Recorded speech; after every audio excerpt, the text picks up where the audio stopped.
ler todo mundo junto. Página 152. Críticas injustas causam perdas de almas.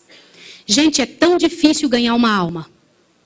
Só quem dá estudo bíblico sabe como é difícil ganhar uma alma. Quem aqui dá estudo bíblico? Eu queria ver a mão, por favor. Ok. É fácil ganhar uma alma? Não dói o coração quando você ensinou e a pessoa acaba escorregando por causa de alguma coisa que um irmão falou? Você fica ali meses ensinando, meses. E depois a pessoa ouve uma crítica horrível. Olha o que está escrito aqui. Vamos ler juntos? Vamos ler todo mundo. Eu quero não só ouvir minha voz. Mesmo em nossos dias, tem havido e continuará a haver famílias inteiras que uma vez se regozijaram na verdade e que perderão a fé devido às calúnias e falsidades que lhe foram apresentadas com relação àqueles a quem amavam e com os quais tiveram agradável conselho. Abriram o coração à semeadura do joio. Podem ler comigo, por favor. O joio brotou entre o trigo. Eles o fortaleceram. A seara do trigo tornou-se cada vez menor. E a preciosa verdade para eles perdeu o seu poder. Por causa de calúnia, irmãos. Será que em nossa igreja, esta igreja, existe algum danita? Meus irmãos, ainda é tempo. Ainda dá tempo em nome de Jesus. Porque Deus não programou que os danitas fossem mortos ou perdessem o céu. Deus programou que eles se salvassem. Há algum danita em nosso meio? Eu vou contar uma história para vocês. Há 20 anos atrás, eu fazia parte de uma mesa numa associação. E eu vi uma das histórias mais tétricas que eu já vi na minha vida. E pode ser que alguns de vocês já tenham ouvido essa história aqui entre vocês. E se já ouviram, vão lembrar comigo essa história com dor. Uma certa ocasião, numa igreja de um certo lugar no Brasil, uma mocinha pediu licença para conversar lá na frente, no microfone. Ela frequentava a igreja um ano e pouco.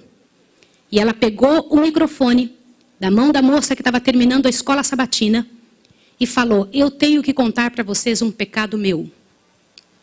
E as pessoas paralisadas olhando ela falar. E ela disse: eu quero contar para vocês. Estava ali na igreja naquela hora, o pastor se arrumando ali, ajeitando alguma coisa. A esposa do pastor com os 2 filhos, mais ali no lado da esquerda, da minha esquerda. E a igreja toda ali junta. Vocês sabem que entre a escola sabatina e culto a igreja fica bem cheia? E ela disse: eu tenho que contar o meu pecado para vocês. E o pecado que eu tenho que contar é que eu sou amante do pastor. Na hora que ela disse isso, a esposa do pastor desmaiou ali na hora. E os filhos correram para acudir. E o pastor veio para ela e falou assim: o que você está falando? Você enlouqueceu? Que isso, menina? Ela falou: eu tinha que contar, eu preciso resolver meu problema. Eu preciso salvar a sua alma. Eu preciso resolver você. Os danitas, eles sempre usam essa cuidado. Eu preciso ajudar. Sempre usam a palavra da ajuda, viu? E naquele momento a igreja toda ficou em alvoroço. Eu não preciso dizer que não houve culto. Não houve culto. Não conseguiram fazer o culto. A esposa do pastor foi levantada dali, foi levada lá para fora. O pastor não sabia o que fazer. Começou a dizer: irmãos, por favor, isso é um grande mal entendido. Ela dizia: não é, meu bem. Eu precisava dizer, eu tenho que salvar você e tenho que salvar a mim.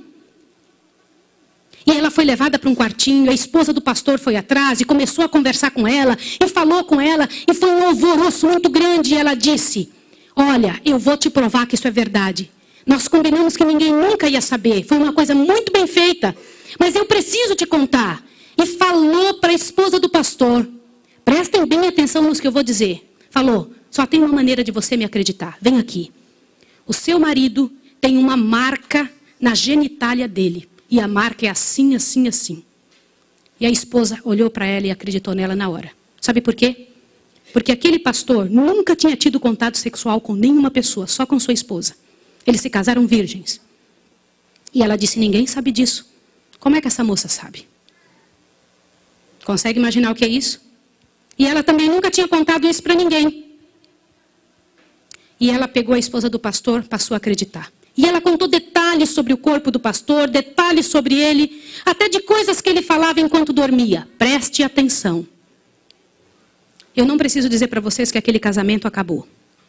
A igreja todinha daquele pastor entrou num estado de bancarrota que vocês não têm ideia. Uma palavra, como diz Tiago, pode estragar a vida de uma pessoa para sempre. Sabe quantos anos se passou dessa história? Até que eu fiquei sabendo, isso foi há 20 anos atrás que eu fiquei sabendo. Já tinha se passado 20 anos que isso tinha acontecido. Por que eu fiquei sabendo dessa história? Foi numa mesa, numa comissão, numa associação. O presidente um dia nos chamou e disse o seguinte: irmãos, eu preciso da ajuda de vocês e oração por algo. O que foi? Há 20 anos atrás aconteceu a história de um pastor e contou toda a história para nós. Foi numa igreja assim, assim, assim, e nós tiramos a credencial desse pastor. E esse pastor foi para um sítio e ficou sozinho. A esposa dele é casada, tem outros filhos, está vivendo a vida dela. Mas eu fui chamado, olha o presidente nos contando. Eu fui chamado há alguns dias na casa de uma senhora com os cabelos todos brancos morrendo de câncer. E essa mulher morrendo de câncer pediu muito para falar com um pastor. Mas tinha que ser o presidente da igreja adventista. E eu fui até lá porque eu sou o presidente. Quando eu cheguei lá, a mulher me contou que ela tinha sido a moça que tinha falado aquilo do pastor. A amante, a suposta amante do pastor. E ela contou para o presidente que ela havia inventado toda essa história.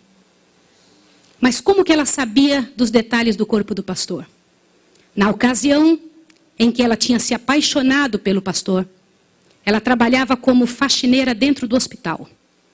E o pastor foi internado, prestem atenção, internado para uma cirurgia de apêndice e passou muito mal. E ela era amiga de uma enfermeira. E entrou dentro do quarto junto com a enfermeira, destampou o corpo do pastor e olhou o corpo do pastor todo. Durante o tempo em que o pastor estava dentro do hospital em coma. E quando o pastor falava algumas coisas, ela ouviu o que o pastor falou. E ela olhou os detalhes do corpo do pastor. E guardou. Satanás plantou na cabeça dela 1 ano. E ela formulou e acabou com a vida do pastor. E o presidente pegou uma credencial. Foi lá no sítiozinho onde o pastor o coitado daquele pastor, o caluniado estava. E chegou para ele e falou, junto com uma comitiva dos irmãos: pastor, eu vim aqui te entregar a sua credencial de novo, nós descobrimos que era mentira. Sabe qual foi a resposta do pastor, irmão? O pastor disse assim: vocês me devolvem minha família e meus filhos também? Vocês me devolvem minha reputação? Se vocês não devolverem junto, eu prefiro ficar aqui. E esse pastor, uns dias atrás, eu soube que ele morreu lá naquele lugar. Quem foi a assassina daquele pastor? Não foi só aquela mulher, foram todos que falaram junto. Porque, gente, quando acontece um inferno desse, uma multidão de gente sofre, uma multidão de gente machuca. Fica machucado. Meus irmãos, vocês me perdoem ter que falar sobre isso, mas é verdade. Existem muitos lugares que eu tenho muito medo de pregar, mas eu vou igual se me chamam.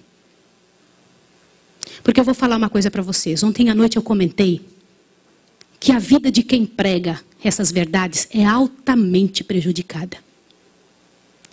Uma coisa desse tamanho é passada de boca em boca, de forma que apareça o inferno no final. Será que existem danitas no nosso meio? O céu é um lugar tão fabuloso. Não vale a pena, meus irmãos. Não vale a pena. Deus tem mais para a nossa vida. Tem mais coisas para ocupar a nossa mente. Para fazer parte do nosso vocabulário. Para nós pensarmos a respeito das pessoas. Vamos fazer um exercício? Pense bem da pessoa que mais mal você sabe dela. Imagine isso agora. Sabe o que vai acontecer com você? Teu coração vai se encher de paz. Porque é isso que acontece, gente. Se você não for capaz de abrir a sua boca para trazer paz para a vida de alguém, não abra a sua boca para trazer o inferno para a vida de quem quer que seja. Jesus ama as pessoas pecadoras e miseráveis. Todas aquelas que pecaram horrivelmente, Jesus ama. E Ele tem mais para oferecer para nós. Eu vou pedir uma coisa em nome de Jesus essa manhã. Uma coisa que é muito difícil de fazer. Mas se há alguém em nome de Jesus que falou algo de outra pessoa, ainda que seja verdade, e que não pediu perdão, que peça perdão a Deus agora e corra e peça perdão para a